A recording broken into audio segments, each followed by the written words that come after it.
നമസ്കാരം. ജിത്തു മാധവൻ എഴുതി സംവിധാനം ചെയ്ത് ആളുകൾ ആകാംക്ഷയോടെ, പ്രതീക്ഷയോടെ, ആവേശത്തോടെ കാത്തിരുന്ന ആവേശം ഇന്ന് തിയേറ്ററിലെത്തിയിരിക്കുകയാണ്. ഈ ഒരു സിനിമയെക്കുറിച്ചിട്ട് ഒറ്റ വാക്യത്തിൽ പറയുകയാണെന്നുണ്ടെങ്കിൽ ഇതൊരു 100% ടീനേജ് ഫാന്റസി ത്രില്ലറാണ്. വെറുതെ ഇങ്ങനെ അടിച്ച് പൊളിച്ച് കണ്ടുകൊണ്ടിരിക്കാൻ പറ്റുന്ന ഒരു സിമ്പിൾ പടം. ഇതിൻ്റെ ഉൾക്കാമ്പിലേക്കൊക്കെ പോകാൻ നോക്കിക്കഴിഞ്ഞാൽ ഈ ഒരു സിനിമയ്ക്കകത്ത് ഒന്നുമില്ല. പക്ഷേ ഇതിനകത്തെ രംഗണ്ണൻ എന്ന് പറയുന്ന ഫഹദ് അവതരിപ്പിക്കുന്ന ഒരു ക്യാരക്ടർ മതി ഈ ഒരു സിനിമ ടോട്ടൽ ഇങ്ങനെ ഒറ്റ ഫ്ലോയിൽ കണ്ടുകൊണ്ടിരിക്കാൻ വേണ്ടി. ഇടയ്ക്ക് കുറച്ച് ലാഗും കാര്യങ്ങളൊക്കെ ഉണ്ട്. കാരണം ആ ലാഗ് വരുന്ന എവിടെയാണെന്നറിയോ? ഈ സിനിമ എങ്ങോട്ടാണ് പോകുന്നത് എന്ന് ഒരു ഐഡിയ കിട്ടാത്ത സമയത്താണ് ഒരു ലാഗ് ഫീൽ ചെയ്യുന്നത്. സിനിമ കണ്ട് കുറച്ച് കഴിഞ്ഞപ്പോഴത്തേനും ഞാനിങ്ങനെ ആലോചിച്ചു, ഈ സിനിമയ്ക്കകത്ത് ഒന്നും ഇല്ലല്ലോ, പക്ഷേ എന്തുകൊണ്ട് ഇതെനിക്ക് ആസ്വാദനം തരുന്നു? കാരണം രസമായിട്ട് കണ്ടുകൊണ്ടിരിക്കാൻ പറ്റുന്നുണ്ട്. ഫസ്റ്റ് ഹാഫ് കഴിഞ്ഞപ്പോഴും പ്രത്യേകിച്ച് കാര്യമായിട്ടുള്ള സംഗതി ഒന്നും നടന്നിട്ടില്ല. നമ്മളെ നല്ല രീതിയിൽ എൻ്റർടൈൻ ചെയ്തിട്ടുണ്ട്. ഈ ടീനേജ് ഫാന്റസി ത്രില്ലർ എന്ന് പറയുന്ന സമയത്ത് എല്ലാ ടീനേജേഴ്സിനും ഇത് തൃപ്തിപ്പെടുത്തുമോ എന്നുള്ളത് എനിക്കറിയില്ല. പിന്നെ മെയിൽ ഓഡിയൻസ് ഉണ്ടല്ലോ, ആൺകുട്ടികളുടെ ഒരു ഓഡിയൻസ്, അവർക്ക് വ്യൂവേഴ്സ്, അവർക്ക് വല്ലാതെ ഇഷ്ടപ്പെടാനായിട്ടുള്ള എല്ലാ എലമെൻസും ഇതിനകത്തുണ്ട്.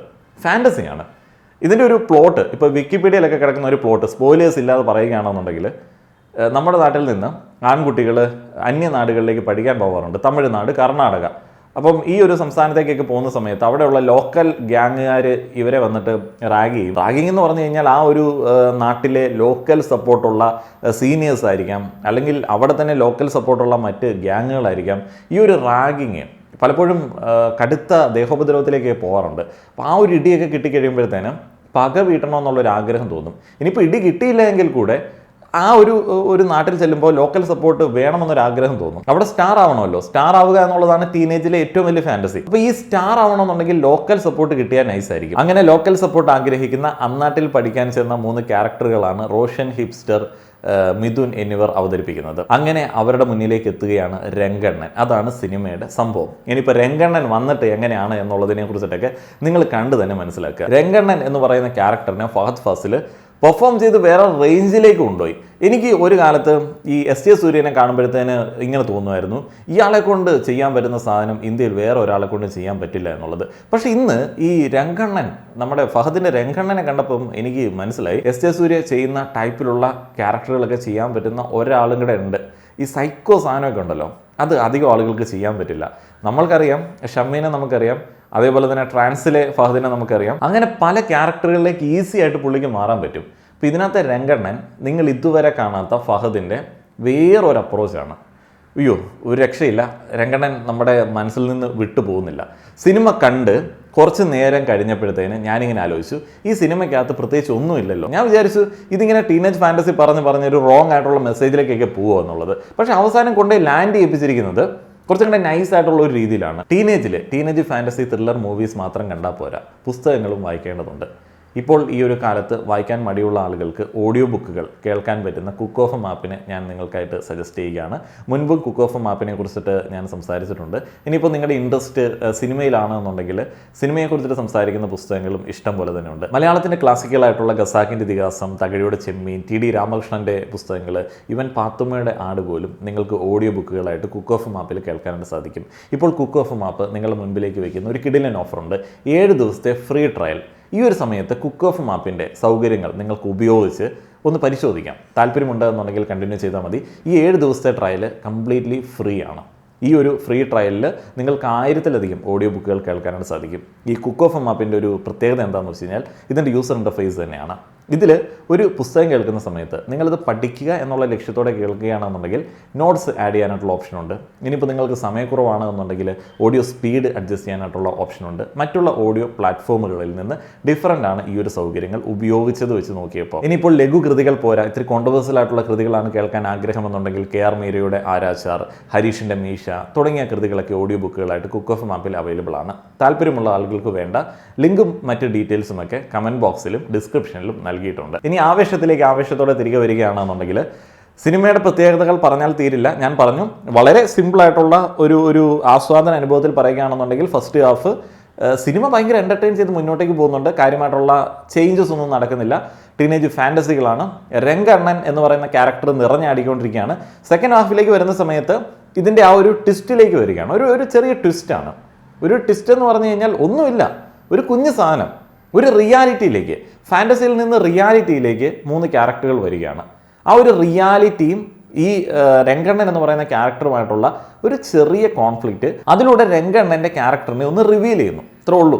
പക്ഷേ ഞാൻ പറയുന്ന പോലെയല്ല, സിനിമ നിങ്ങൾ പ്രതീക്ഷിക്കുന്ന രീതിയിലേക്കുള്ളതല്ല. ഇതാണ് ടോട്ടൽ സിനിമ. ഇതിൽ നിന്ന് ഒരു സാധാരണ പ്രേക്ഷകൻ എന്ത് കിട്ടുമെന്ന് ചോദിച്ചു കഴിഞ്ഞാൽ, ഒരു 2 മണിക്കൂർ മിച്ചം ഒരു അഡ്രിനാലിൻ റഷ് അടിച്ചിങ്ങനെ നിൽക്കാം, നമ്മളൊരു ഫാൻറ്റസി വേൾഡിൽ പോയതുപോലെ നിൽക്കാം. ഈ ഒരു ഫാൻറ്റസി എന്ന് പറയുന്നത് ഒരു ടിപ്പിക്കൽ ഇന്ത്യൻ മെയിൽ ഒരു ബോയ് ഫാൻറ്റസി സാധനമാണ്. അതുകൊണ്ടാണ് എല്ലാ ആളുകൾക്കും റിലേറ്റ് ചെയ്യാൻ പറ്റുമോ എന്നുള്ളത് എനിക്ക് അറിയാത്തത്. അതേപോലെ തന്നെ കുറച്ച് ഏജ്ഡ് ആയിട്ടുള്ള ആളുകളൊക്കെ മച്യൂരിറ്റിയുടെ ലെവലിലൊക്കെ ചിന്തിക്കുകയാണെന്നുണ്ടെങ്കിൽ ഈ ഫാൻറ്റസിയൊക്കെ അവരെ തൃപ്തിപ്പെടുത്തുമോ എന്നുള്ളതും എനിക്കറിയില്ല. പക്ഷേ നമ്മൾ തല്ലുമാലയൊക്കെ കാണുമല്ലോ, ആ റേഞ്ചല്ല, അതിൻ്റെ കുറച്ചും കൂടെ രസമുള്ളൊരു സാധനമാണ് ഈ ഒരു സിനിമയെ പിടിച്ചിരിക്കുന്നത്. അടി പരിപാടിയുണ്ട്, അത് നമ്മൾ ട്രെയിലറിൽ തന്നെ കണ്ടതല്ലേ, അത് നല്ല ഗംഭീരമായിട്ട് ചെയ്തിട്ടുണ്ട്. ഇനിയിപ്പോൾ ഇതിൻ്റെ ടെക്നിക്കലായിട്ടുള്ള കാര്യങ്ങളെ കുറിച്ചിട്ട് പറയുകയാണെന്നുണ്ടെങ്കിൽ, എഴുത്തിനെ കുറിച്ചിട്ട് സംവിധാനത്തെ കുറിച്ചിട്ടും ഞാൻ എടുത്ത് പറയാത്ത എന്തുകൊണ്ടാണെന്ന് വെച്ച് കഴിഞ്ഞാൽ, ഇതിൻ്റെ മൂഡ് അങ്ങനെയാണ്.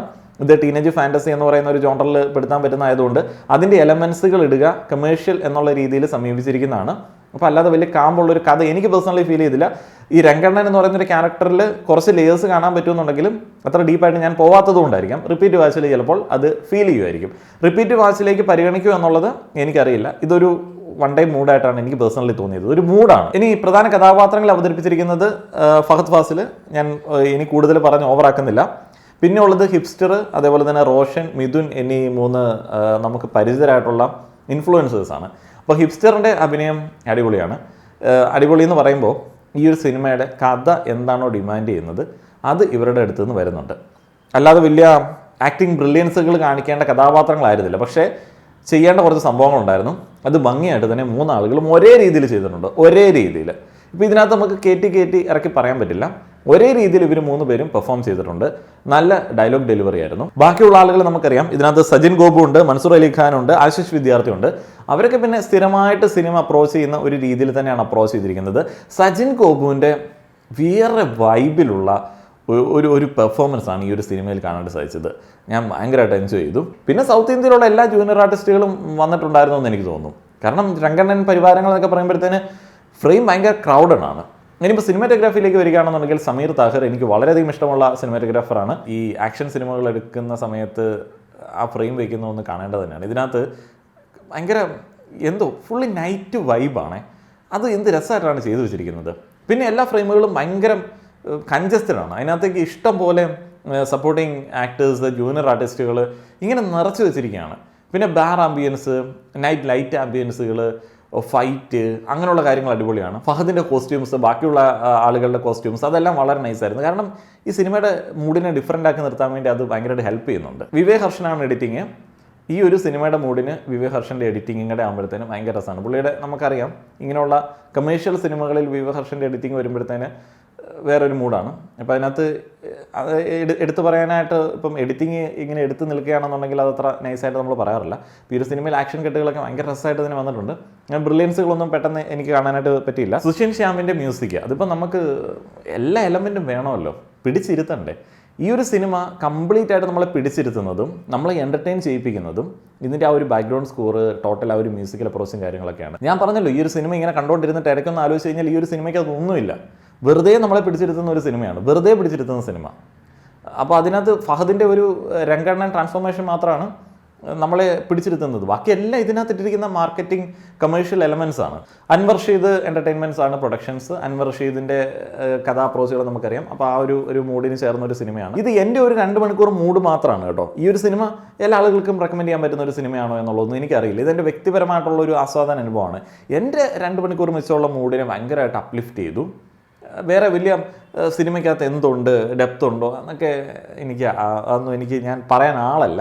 അതുകൊണ്ട് കണ്ട ആളുകൾ നിങ്ങളുടെ ജെന്യുവൻ ആയിട്ടുള്ള അഭിപ്രായങ്ങൾ പറയുക. പിന്നെ ഒരാൾ ഇത് മോശമാണെന്ന് പറഞ്ഞ് ഒരാൾ ഭയങ്കര ഹൈപ്പ് കൊടുത്തു, അങ്ങനെ നിങ്ങൾ 2 കമൻറ്റ് നോക്കി വിലയിരുത്തരുത്. കാരണം ഇത് ഓരോ ആളുകളുടെ മൂഡിനെ ഡിപ്പെൻഡ് ചെയ്ത് ഇരിക്കുന്ന ഒരു സിനിമയായിട്ടാണ് പേഴ്സണലി എനിക്ക് തോന്നിയത്. ഇങ്ങനെയാണോ ഈ ഒരു സിനിമയെക്കുറിച്ചിട്ട് റിവ്യൂ ചെയ്യേണ്ടത് എന്നുള്ളത് എനിക്കറിയില്ല. ഏതായാലും എനിക്ക് തോന്നിയ കാര്യങ്ങൾ അതേപടി പറഞ്ഞിട്ടുണ്ട് എന്ന് വിശ്വസിക്കുന്നു. വീഡിയോ കണ്ട എല്ലാ ആളുകൾക്കും നന്ദി.